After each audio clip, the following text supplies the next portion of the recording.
Salam, dəyərli yettincilər, hər birinizi xoş gördük.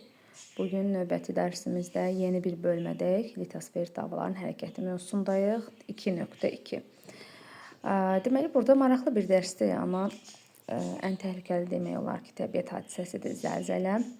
Baxaq görək burada nələrdən danışacağıq. Litosfer dağlar anlayışından danışacağıq. Zəlzələ necə baş verir və bunlar üçün hansı tədbirlər görülməlidir? Və dünyanın ən güclü zəlzələlər olan ölkəsi Yaponiyadan danışacağıq. Deməli, Kobe Yaponiyanın ən böyük dəniz limanlarından biridir. Burada 10 milyondan çox insan yaşayır. Şəhərdə tez-tez güclü zəlzələlər baş verir. 1995-ci il yanvarın 17-sində Yaponiyanın Kobe şəhərində 7,3 bal gücündə dəhşətli zəlzələ baş verdi. Zəlzələ zamanı ən çox dağıntı şəhərin mərkəzində və dəniz sahilində oldu. Bunların da səbəblərini biləcəyik. Burada gördüyünüz kimi litosfer dağlarının hərəkət istiqamətinə baxsaq, ilk öncə başlayaq ki, Avrasiya, Sakit Okean və Filippin litosfer dağları toqquşur. Toqquşma zonasında yerləşdiyi üçün ən güclü zəlzələlər məhz həmin ərazilərdə baş verəcək. Bu da Kobe şəhəridir.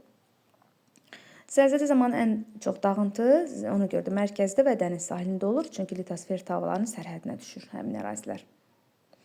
Və burada binalar yumşaq süxurlar üzərində dənizin qurudulması hesabına genişləndirilmiş ərazilərdə tikilmişdir. Bax, bu suallara, bu mətnə diqqətlə qulaq assaz, bütün suallarımızın cavabı çox asanlıqla tapılacaq uşaqlar. Dənizin qurudulması hesabına tikilib, bunlara ikinci adı polder deyilir. Bir çox ölkələr mürəkkəb mühəndis qurğuları hesabına dənizin dibini qurudular və öz sahələrini artırırlar. Xüsusilə Niderland bu işdə daha öndədir. Zəlzələ ocağı Avadi adasının altında 15-20 kilometr dərinlikdə düz şəhərin altında olan çatda yerləşir.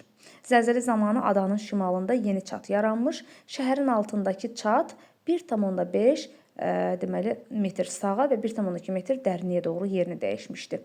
Bu zəlzələ Yaponiyada ən güclü zəlzələlərdən biri kimi tanınır və tarixə düşür. Və böyük itkilərə səbəb olur. Yaponlar bunu nə adlandırır? Böyük Avadi zəlzələsi adlandırır. Harda olubdur? Avadi adasının altında başlayıb bu proses. Uşaqlar. Zəlzələ zamanı şəhərin əsas yolları dağıldı. Zəlzələ səhər yerli vaxtla saat 05:49-da, hər dəfə qələmimi itirirəm, 05:46-da baş vermiş. 300-dən çox yanğın baş vermişdi. Bu yanğınların söndürülməsi 2 gündən çox vaxt apardı. Görürsünüz, bu hissə daha çox dağıntılara səbəb olub. Burada bir o qədər də dağıntılar yoxdur. Bunları xatırlatmaqda məqsədim var. Çünki sualları cavablandırarkən bunlardan istifadə edəcəksiniz. Siz mətni diqqətlə mənim izahlarıma qulaq asın. Özünüz tapşırıqları sərbəst yazacaqsınız. Buna söz verirəm. Bu yanğınların söndürülməsi 2 gündən çox vaxt apardı. Şəhərin əsas magistralı olan Hansin avtomobil yolu, yenə itirdim, Hansin avtomobil yolu tamamilə dağıldı. Təbii fəlakət Yapon hökuməti üçün zəlzələ ilə bağlı tədbirlərin görülməsi haqqında ciddi siqnal oldu. Dövlət qanunları, yeni qanunlar qəbul oldu. Məktəblərdə və iş yerlərində müntəzəm olaraq zəlzələdən qorunmağa aid dərslərin sayı çoxaldıldı. Diqqətli qulaq asın. Hazırda Yaponiya zəlzələni əvvəlcədən xəbər vermək üçün qurğu stansiyalar və stansiyaların, cihazların sayını artırır. Buna görə də dünyada birinci yerdədir. Bu iş üzrə Yaponiya dünyada birinci yerdədir ki, bunsuz da mümkün deyil. Yəni, daha çox dağıntılar olmasın deyə hər zaman ayaqdadılar. Ona görə məktəblərdə dərslərin sayı bu barədə, yəni zəlzələdən qorunmaq məqsədlə dərslərin sayı çoxaldıldı. Əvvəlcədən xəbər verilmək üçün qurğular, cihazlar yaradıldı. Yaponiya Meteorologiya Agentliyi, qısaldılmış formada YMA mənası budur. Hazırda ölkə ərazisində 5000-ə yaxın seismoqraf cihazı quraşdırılıb. Demək olar ki, ölkənin hər yerində seismoqraf cihazı var. Ən çox da zəlzələ olma ehtimalı olan yerlərdə seismoqraf cihazları quraşdırılıbdır. Bu cihazlar əhaliyə zəlzələni 1 dəqiqə əvvəl xəbər verməyə. Bu qədər inkişaf etdiyinə baxmayaraq, bu cihazlar yalnız 1 dəqiqə əvvəl də yəni maksimum nə edə bilərsiniz? Qısaca bir yəni nəyinsə qarşısını ala bilər, sırf dağıntı olmaya bilər, insanlar xilas ola bilər, amma 1 dəqiqə hələ də tam hər şey demək deyil. Heç olmasa bir 10 dəqiqə qabağa bilməlisən ki, hansı bir tədbir görə biləsən. Bu sistem sayəsində 2011-ci ildə Yaponiyanın Fukushima şəhərində baş verən zəlzələ və tsunami zamanı itkiləri xeyli azaltmaq mümkün oldu. Sırf bu 1 dəqiqə. Görün, 10 dəqiqə əvvəl olsaydı bu insanlar nələri bacarardılar. Bunlara diqqətlə qulaq asdıqmı? Əsas məsələ Deməli, zəlzələdən qorunmaq üçün dövlət yeni qanunlar qəbul etdi. İş yerlərində, məktəblərdə dərs saatları çoxaldıldı, amma bu mövzu barədə mən demirəm orada dillər artırdı, nə bilim, başqa riyaziyyatın sayı artırdı. Yox, söhbət fənlərdən getmir. Zəlzələ haqqında dərslərin sayı çoxaldıldı. Yəni belə deyək də məlumatlandırıldı. İnsanlar bu barədə daha çox məlumatlı oldular ki, tədbirləri də daha güclü olsun. Zəlzələ zamanı hansı bir tədbir eləyə bilərlər. Yoxsa bilmədiyi halda təbii ki, dağıntılar da çox olacaq, itkinlər də, əhali sayı da yəni çox olacaq. Mövzu çox maraqlı mövzudur. Dünyanın ən güclü inkişaf etmiş şərq ölkəsi Yaponiyadan danışıldı və orada baş verən zəlzələnin baş vermə səbəblərindən və hansı tədbirlər görülür, onlardan danışdı. Bu da litosfer tavalardır uşaqlar.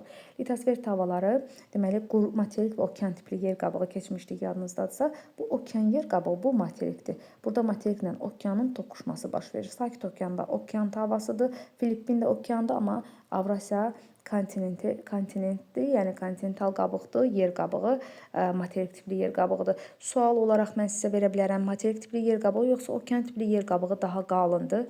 Bu sualın cavabını əgər dərsimizə həqiqətən qulaq asanlar varsa, birbaşa cavablara keçməyənlər varsa, sualımın cavabını aydınlaşdırsın və kommentlərdə yazsın mütləq şəkildə.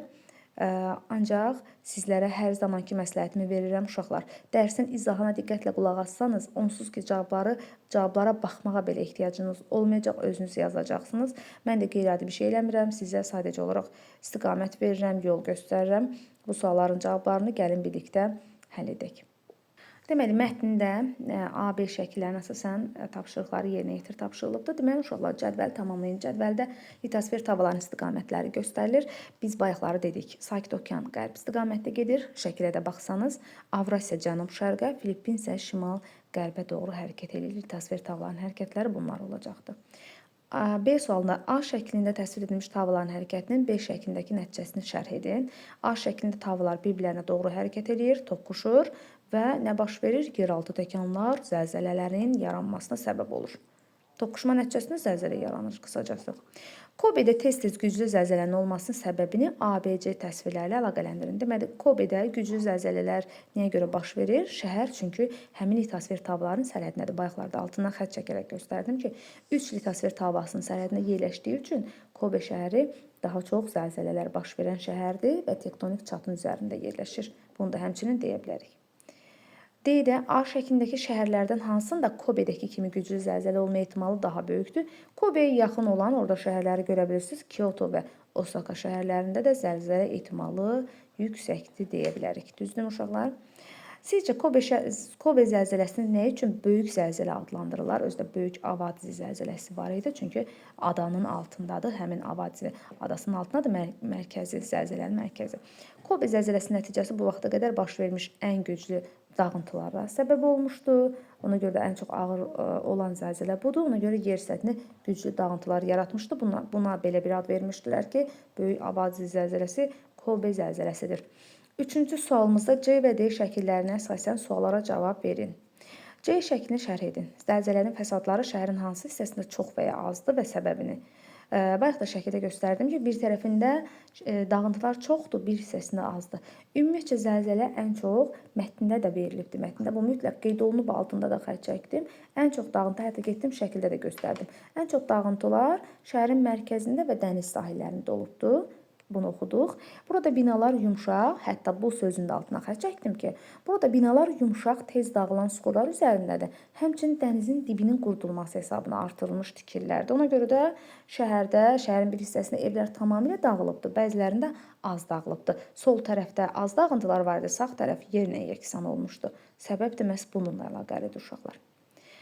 Hansin yolunun, hansı sözü deyil burada, Hansin yolunun şəkil D-də ki, təsvir edildiyi dalğavari formada dağılması AB şəkillərinin hansı əlaqəsi var? Hansin yolunun dalğavari formada və tamamilə dağılması şəkillərdə verilən litosfer tavalarının hərəkət istiqamətinə uyğun gəldiyi uşaqlar.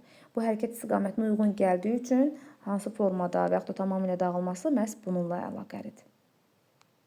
Dördüncü sualda Kobedə yağıntıların çox olması ilə zəlzələnin baş verdiyi yağıntı deyirəm, üzr istəyirəm, yanğınların çox olması ilə zəlzələnin baş verdiyi vaxt arasında hansı əlaqənin olduğunu düşünürsünüz? Şəkildə görürsünüz ki, səhər saatlarında olubdu. Bu səhər saatının altına xətt çəkdim, 05:46-da baş veribdi. Biz bilirik ki, səhər saatlarında, səhərlər insanların işə, məktəbə getdiyi vaxtlardır. Bu zamanda ən aktiv vaxtlardır. Ən çox qazdan, işıqdan istifadə olunan vaxtlardır.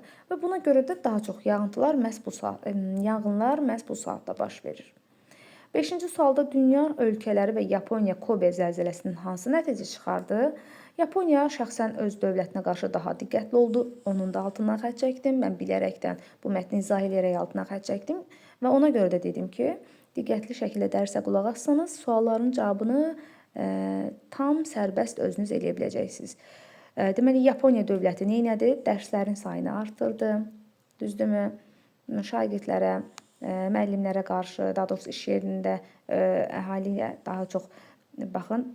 İndi onu bu sualın cavabını cavablandıraq, həmin sualda keçəcək. Dünya ölkələri, deməli bu zəlzələ Yaponiya dövlətini daha diqqətli olmağa, onlara bina tikərkən zəlzələyə davamlılığını yoxlamaq lazımdır. Zəlzələ qabaqcadan xəbər verməkdən ötürü xüsusi qurğular yaratmalıdırlar. Düzdür, yaradıblar, 1 dəqiqə öncədən xəbər verir, ancaq bu kifayət deyil. Daha uzun müddətdə olsa daha yaxşı olardı və Yaponiya dövləti bunun tam öhdəsindən gələ bilir deyə bilirəm. Sizcə Yaponiyanın zəlzələdən sonra qəbul etdiyi, indi sırf Yaponiya ilə bağlı baxaq görək hansı qanunlar qəbul oldu? Onun altından xətt çəkdim. Məhz bu sualı deyirdim. Kobe zəlzələsindən sonra Yaponiyada məktəblərdə, eləcə də iş yerlərdə zəlzələdən qorunmağa dair nə oldu? Dərslərin sayı artırıldı. İnsanların zəlzələ ilə bağlı savadlığının artırılması üçün tədbirlər görüldü. Öz fikirlərinizi deyə bilərsiniz bu barədə. Həm də ölkənin hər yerində nələr quraşdırıldı? Seysmoqraflar, hətta 5000-dən çox seysmoqraf quraşdırılmışdı. Mətndə sayı belə verilmişdi. Bax, bu şəkildə yaza bilərsiniz. Çox asan dərsdir. Mən düşünürəm ki, hər biriniz üçün rahat olacaq, asan olacaq. Həm dərsimizi anladınız, həm suallarımızın cavabını sərbəst şəkildə özünüz verə bildiniz. Hər birinizə uğurlar arzu oluram, dəyərli 7-cilər. Sağ olun, gələn dərsimizdə görüşərik.